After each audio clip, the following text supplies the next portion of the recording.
Do'stlar, mana bu yangi avtokonni Lochin Ko'z deb nomlashibdi. Assalomu alaykum. Assalomu alaykum. Bu qanaqa radar mobil kompleks deyiladi, adashmasam. Va qanaqa joyga qo'yilyapti aka? Ushbu radar kompleksimiz asosan yo'l transport hodisalarini o'chog'iga hududlarda o'rnatilmoqda. Ushbu radar kompleksimiz hozir respublikamizda yangicha versiyada ishlab chiqarilgan. Hozir ishlab turibdi bu. Hozir ishlab turibdi. Xo'p. Avvalgi avtotonlardan farqi ushbu radar kompleksimizda 6 sekundlik videosi ham bor. Tushunarli. Demak, endi buni avvallar отказ bo'layotdi, videosi bo'lmagani uchun adashmasam, sud orqali. Avval videosi bo'lmaganligi sababli uchoqli radarlarni sud tarafdan bekor qilish holatlari kuzatilayotganda, hozirda ushbu kamchilik bartaraf qilingan.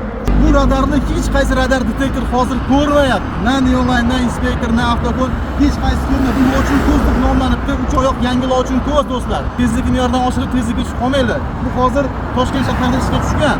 Bu radarni 3 oyoqni faqatgina bitta Doppler Pro Wi-Fi, ya'ni Silver Sniper kompaniyasi hozircha ko'rdi.